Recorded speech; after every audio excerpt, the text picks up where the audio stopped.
많은 분들이 내 애도 똑똑하다. 음. 우리 애가 영재인가? 하는 포인트를 잡을 수 있는 영재의 특징이 뭐가 있는지 너무너무 궁금하거든요. 혹시.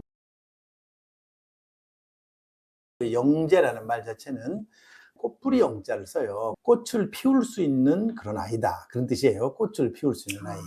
영재, 그냥 꽃을 피울 수 있는 그런 가능성이 높은 아이다, 그런 뜻으로 영재라는 말을 써요. 그러나 미국에서는 조금 달라요. 미국이나 유럽에서는 영재라는 말을 영재라고 쓰지 않고 영어로는 gifted라고 그러죠. gifted. 더 gifted 혹은 gifted children, 이렇게 말을 써요.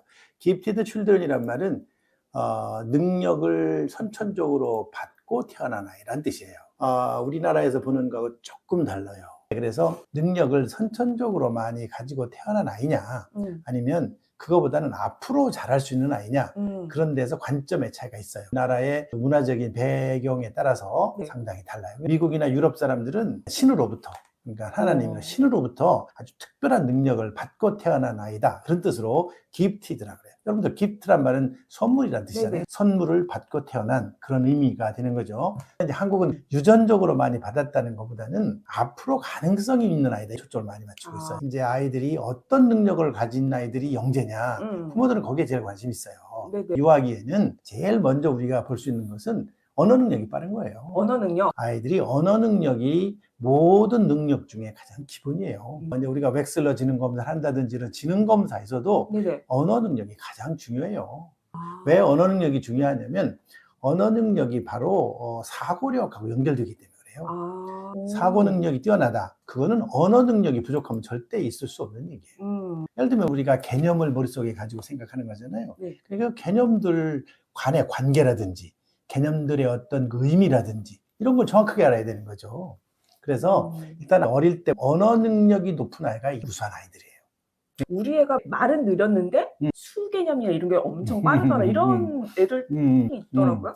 우리가 수하고 언어가 굉장히 구분됐다고 자꾸 생각해요. 한국 사람들은 문과, 이과라고 자꾸 나눠가지고 그러는데 거의 같은 얘기예요. 많은 연구의 결과를 보더라도 어릴 때는 언어 능력과 수의 능력은 사실은 상관관계가 높아요. 굉장히 높기 때문에 그거를 자꾸 구분해서 생각할 필요는 없어요. 수도 사실은 개념이에요. 수라고 하는 것도, 언어도 가장 기본적인 게 논리예요. 그래서 그런 논리적인 체계는 언어하고 수하고 관계가 굉장히 같아요. 언어 능력은 낮은데 수를 잘한다, 이거는 그냥 엄마가 볼 때 그렇다는 것이지 엄마들이 생각하는 거는 주관적인 거예요. 이제 객관적인 데이터를 갖고 설명을 해야지. 엄마들은 자기 아이를 굉장히 긍정적인 눈으로 보려고 그러죠. 그 아이에 대해서 객관적인 수치를 딱 들이대면서 동일한 연령에 있는 아이들끼리 비교했을 때 평균보다 높으냐, 평균보다 낮으냐, 이거를 보는 게 지능검사예요. 검사에서 빠른 영재 판결에 어떤 장점이 있나요? 사실 영재 검사라는 건 없어요. 지능검사를 가지고 그쵸. 보는 거죠. 근데 사람들이 영재 검사, 지능 검사라고 생각을 해요. 맞아요. 그건 굉장히 달라요. 그러니까 지능이라고 하는 것은 이제 영재성의 일부분이에요. 이제 영재성이라고 하는 것에 많은 부분을 지적 능력이 차지하고 있기 때문에, 그러니까 옛날에 1900년대 초반 미국에서는 이제 지능 검사를 처음 만들었어요. 스탠포드 비네 지능 검사라고 해요. 스탠포드 대학에서 터만이라는 교수가 스탠포드 비네 지능 검사를 만들어 가지고 그 지능 검사를 가지고 130이 넘는 아이들, 이렇게 IQ? 그렇죠. IQ가 130이 넘는 아이들 뽑아가지고 1,500명을 추적 조사를 했어요.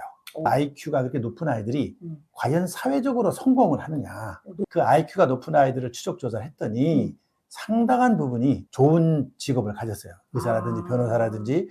전부가 그런 건 아니에요. 일부의 아이들은 그 기대 이하의 직업을 가진 아이도 있고, 또 반대로 그 검사에서 떨어졌던 애들, IQ가 120 정도밖에 안 되는 애들이 나중에 노벨상을 받은 애도 있어요. 지능검사라고 하는 것이 100%의 그 어떤 예측력을 보이는 건 아니고, 우리가 지능검사를 해보는 건 얘가 정말 우수하냐 아니냐를 보긴 하는데, 어떤 데 한계가 있느냐면은 지적 능력으로 국한된다는 거예요.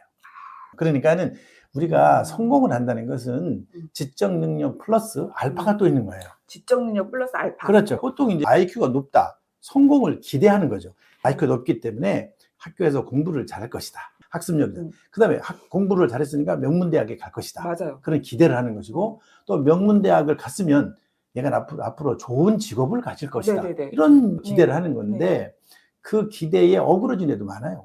왜 그럴까요? 그러니까 지적 능력만 갖고 성공하는 게 아니라는 거예요.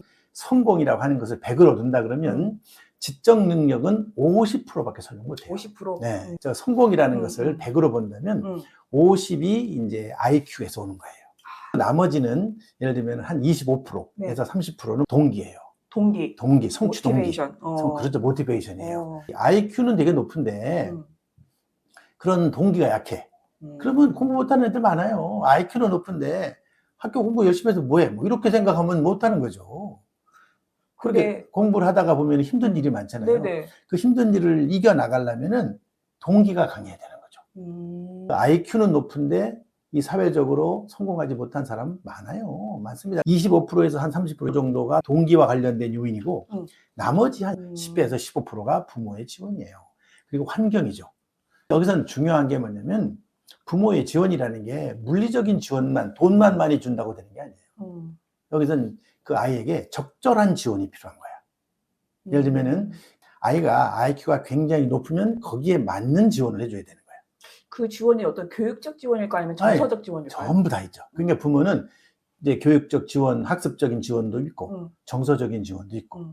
이제 정서적인 지원이라는 건 그러니까 더 말하면 심리적인 환경이에요. 심리적 환경. 그러니까 학원만 많이 보낸다고 되는 게 아니라고. 아이가 부모로부터 얻는 좀 편안함, 뭔가 열심히 해야 되겠다는 생각을 갖게 하는 거죠. 이런 게 있어야 되는데 강제로 시킨다든지 이런 게 많으면은 사실 애가 부모를 따라서 하긴 하지만 학원에 가서 놀다 올 수 있어요. 맞아요. 엄마가 기대하는 것만큼 수업을 했는지, 놀다 왔는지, 졸다 왔는지 모르잖아요. 잘. 몰라요.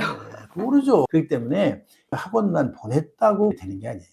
그 아이가 거기 가서 열심히 해봐야 되겠다. 이런 마음을 가지고 선생님의 수업을 막 집중해서 듣고 필기하고 이렇게 하는 자세, 이런 자세가 있어야지 아이가 하려고 하는 동기가 그렇게 중요하고 부모는 그 아이에게 적절하게 동기부여를 해줘야 되는 게 필요해요. 동기부여가 정말 중요하구나. 그럼요. 동기부여가 정말 중요하죠. 그래서 심리적인 것, 또 물리적인 거 이런 거. 뭐 예를 들면은 공부할 수 있는 그런 환경을 만들어주는 게 물리적인 거죠. 네네. 물리적인 그 아이가 편안하게 또 엄마를 믿고 따르고 우리 엄마 아빠를 보니까 내가 정말 열심히 살아야 되겠다.